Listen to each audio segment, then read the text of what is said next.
Welcome to There Is a Method to the Madness. I am Rob Maxwell, and I am an exercise physiologist. In the Method to the Madness, I explore with you why things may or may not work in the realm of health and fitness. I use science to explain what you really need to know about current events in fitness and what you should simply ignore. Today's episode, I'm going to continue with the series of Smartwatch 101. And I'm going to talk about the GPS function of it all today. Today's podcast is brought to you by Jonathan and Lynn Gilden at the Gilden Group at Realty Pros.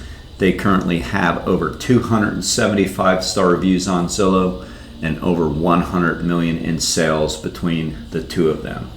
Their goal is to provide you with the absolute top service, and that matters, people, let me tell you. They can be reached at 386-451-2412 or at thegildengroup.com. So, the old GPS function. I can remember back maybe 10 years, 15 years ago when we were using GPS for running and cycling. It was mostly running then. We had like these little, literally, computers on our wrists. They were rectangular, pretty bulky, and that was the original GPS that I used. And they were really accurate. They were cumbersome and pretty simple to use, and they definitely didn't connect back to iPhones and things like that back then. They were simply a GPS you wore when you ran, and when you stopped, you had to do all your own saving and recording of data. Well, now they're on most watches, your smartwatches, your Apple Watch. That's probably the most common type of smartwatch I'm sure there is. I'm guessing it was the original one, knowing Apple. And then there's Garmin watches that people use that run a little bit more, and then they use the smart component of it for other things, where I believe with the Apple Watch, it's more the other way around. They're purchased mostly for the texting and the other stuff it's used for, and then it's used secondarily for running and fitness. So now it's on a watch, and it's become a lot more smooth to look at. You no longer have to go to the store with your little computer on your wrist or whatever. Now you can use your fancy looking little watch with all the different watch faces and all the cool stuff. So the GPS, though, in these watches isn't quite as accurate as it used to be. Now, I did a little bit of research, and a friend of mine did some research, and the research I did basically found that overall, the GPS component on a smartwatch, a smart fitness watch, is about 95% accurate. So 95%. So it sounds pretty good. And that is when you consider over the long haul of things. So for example, if you're running a 5K and you want to know if the 5K is 3.1 miles like it's supposed to be, then over that course of a 5K, it's going to be pretty darn accurate. Where that 95% gets us into a little bit of trouble is as you're going along. That pace it's showing may be a little bit off, and that might drive you a little bit nuts if you know your pace and you pay attention to that stuff. I know that gets me sometimes. I'll be out and I'll be thinking, well, I feel like I'm going pretty hard and maybe I should slow down, and then I look down and my pace is far below where I thought it was, and I'm not quite sure if it's because of the day, the heat, me, or the watch. A lot of times it's the watch. But again, overall it all balances out.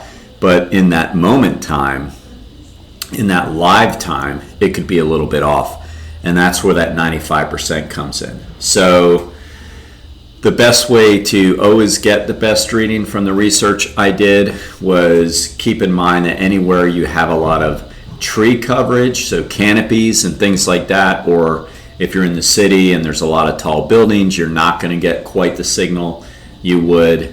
The research went on to say that indoors, and I'm thinking, hello, where's their GPS indoors? I mean, you think treadmill, but That's different because it's not picking up on the GPS, it's using step count, and it's a whole different algorithm for the treadmills and indoor stuff. So wasn't quite sure why it had to elaborate that the GPS isn't going to work as well for training indoors, but hey, then again, I look around at the population and I can understand why they needed to quantify that, or qualify that, I should say. So there you go. Me being smart, I just made myself look silly. Qualify that. All right, so heavy tree coverage, heavy canopy coverage, tall buildings of any kind. It also went on to say being around a lot of people with GPSs could impact it as well. So those are the things that are going to get the accuracy, and we all want the best accuracy we can out of our smart watches. I would say that the GPS function for me is the most important. I know, as I said, heart rate's neat and everything, but sometimes it doesn't 100% pick up.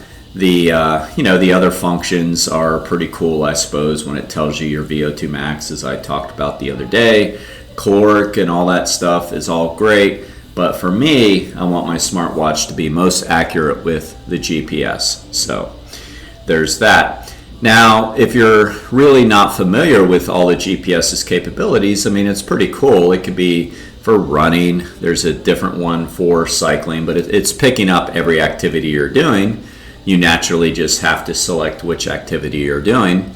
It will count your laps essentially in the pool, and then there's different functions for open water swimming, which I found to be pretty inaccurate when I've used it. It's been very far off on the calculation that the event is supposed to be and what other people had it at. And then it also will show you your lines in the water, like where you went, and at times I looked at mine and I was thinking, well, I would have had to have done a U-turn somewhere out there for that to happen. That didn't happen. So in the water, it's not exactly 100% accurate. I'm sure some are more accurate than others, but that's being pretty spoiled if we're going to complain about that. I can remember a time doing triathlons in the early days where I wouldn't even conceive of a GPS or really even knew what they were. I'm trying to think if I even had one in my car yet then. Maybe not. And no, definitely not in the very early days. So, will they get better? I'm sure. But, we really can't complain about that. They do a pretty darn good job for what they're really designed to do. And, there are some safety issues with them. And then I'm gonna give you a little history as to why they may not be as accurate as when we had the little laptops on our wrists. So, but first, there are some safety issues. There's been concerns that they're easily tracked by people. In other words, there's these different running type of platforms. One of them is called Strava, and endurance athletes put their stuff on there. So there's been some concern that if they're putting GPS and locations on there, people will be more readily tracked. And I'm sure, unfortunately, there's probably been some of that, which is why they give you the option to not do that and just to list your activity. So, there are safety concerns, and then there's safety concerns in other directions too, where you can actually be found if you got lost. And I read when I was doing my research about a person who was doing some very long distance ultra marathon and happened to get off course and get lost, but due to his GPS was able to get located. So, there's that too. There's not just the counting your distances and speeds and all that. There's also safety, which goes both ways. It can make you unsafe in some ways by people that unfortunately take the good and make it into bad, and there could be safety issues in a positive way where you could be found. Now, in some of the research we found, they first started using some GPS stuff as far as experimenting with it back in the 1960s. And in 1978, they launched the first GPS satellite, February of 1978.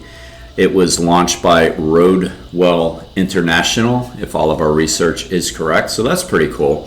1978, I have no clue. I'm sure it was used, and I'll get into that in a second, by more military and, I hate to say it, but more purposeful reasons other than trying to just help runners know where they're at in their pace. I'm sure there was a lot more concern with public welfare and using it for research. 1983, A bit of history happened where the Soviet Union shot down a civilian aircraft and 209 people died.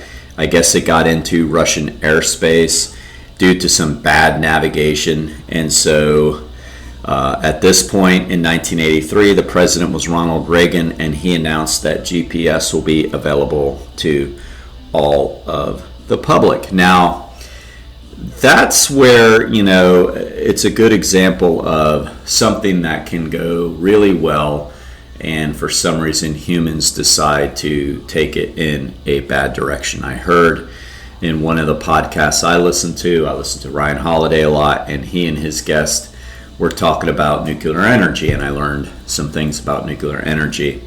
They talked about how nuclear energy was first intended to be basically free energy for all. Like, it had the capability to be such a great thing, free energy for all, right?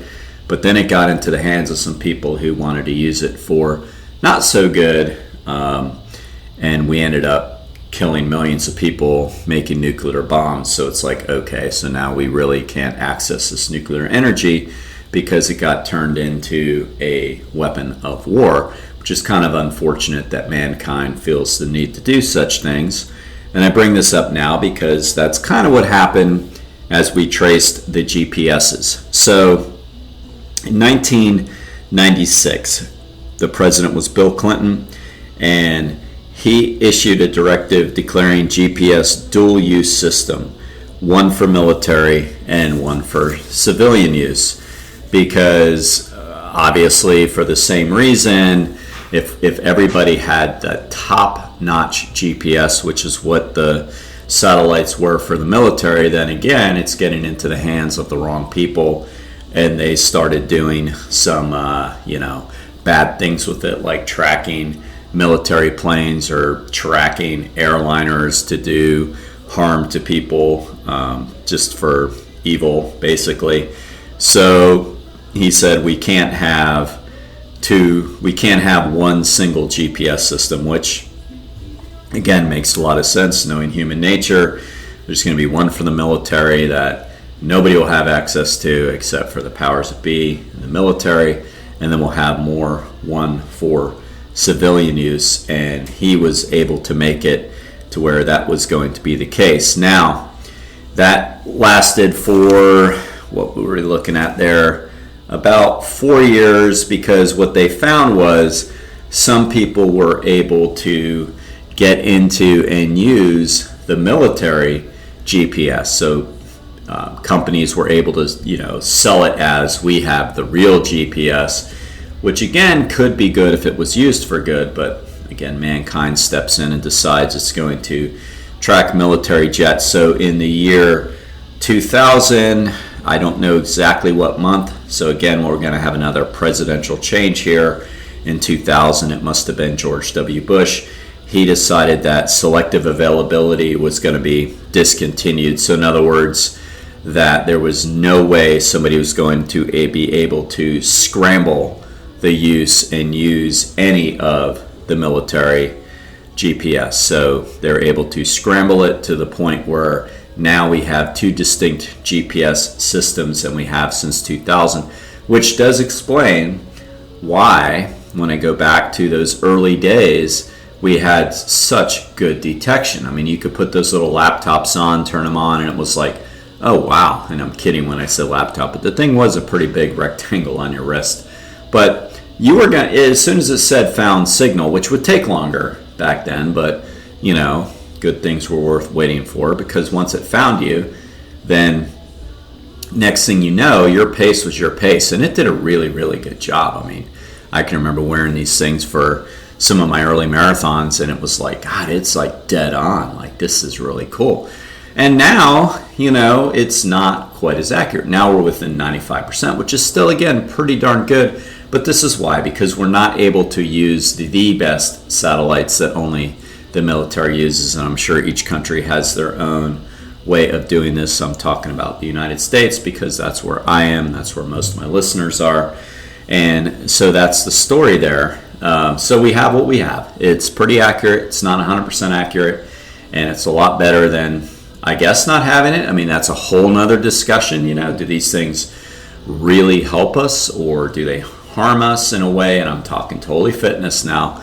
Like, do we get too obsessed on direct paces? I mean, I think I can at times. Were we better off in the old days where we literally had to map out our 3-mile run with our car or bicycle that had not a GPS speedometer, but the old regular kind that counted the clicks of the wheel going around? Talking old school here, and then go back and remember that route and then run it. I mean, I don't know. We had great running times back then. We have great running times now. I think to answer those questions, it's purely individual. How do you use it? How do you use the tool? I think there's a propensity, if you tend to get a little obsessed, to obsess over the numbers too much. And I think there's controls around that as well. But ultimately, they give you all the data you need and can be used for good if you choose to use it for good. And just be aware, okay, I don't feel good today. I don't feel 100%. Like, I had a client tell me that, and he's up in New York. And I said, just run an easy mile. I didn't say anything about pace or anything, because I honestly don't think he uses the GPS stuff, but an easy mile. So if we don't have the GPS, we're going to be more likely to do that. We're going to listen to our body, and we're going to just do it. If we have data staring at us, we might say, well, I should be going faster. So only you, and you know what works best for you. And everybody is different. That's why we have the principle of individuality and physical fitness. And I believe in all the 7 principles greatly. So I know for me, I have to watch it a little bit. I can get a little obsessed, and I have to make sure that I'm grounding myself. And as long as you're able to do that, which means like afterwards, or if you keep a training journal, which I do, just make sure that I'm cognizant of, wait a minute, Rob, got to talk to myself in the third person when I'm being my own coach, right? Wait a minute, Rob, you know what's ultimately best right here. Don't be a slave to that pace on your wrist. Be smart, do this, use it within reason. So as long as you ground yourself like that, you're good, and ultimately you can find good with these things. So that's the history of GPS, and I'll leave you again with just some ways to use it best. So make sure that once it's found its satellite, you don't start before it finds its satellite. I do sometimes because I get in a hurry. That's going to affect the accuracy. So with the Garmin, it lights up green when it's found the satellite. It stays red. It'll still start, though. That's where you got to be careful. And basically, it's counting steps at that point. It's not really got you in the GPS. So again, watch the wooded areas, the tree canopies, the tall buildings and things like that. Just know that it's going to affect the accuracy. Use some common sense. If you're out on a run and all of a sudden it's looking pretty accurate, you go into a tree canopy, kind of like the Loop up in Ormond, or City Center has some as well in Port Orange, wherever you are, and you notice that all of a sudden your pace is saying it's a lot faster than it was or slower. Your watch is trying to figure things out. So, just keep in mind that those will affect it. And you know what? Just use it for good, because it absolutely could be a good thing. Just know yourself, know the tool, and I hope this helps you. This has been a pretty fun series so far, hasn't it? So now I want to thank our second sponsor, the Istanbul Turkish Mediterranean Cuisine. And you know what? They're on US 1 in Ormond Beach, Florida. And they're at 488 South Young Street, 32174. They can be reached at 386-492-7100 or at istanbulflorida.com. They have great dishes, they have great salads, they have great vegetarian options, they have great healthy options, whatever your diet style is, they'll have it. Check them out. And until next time, be Max Fit and be Max Well.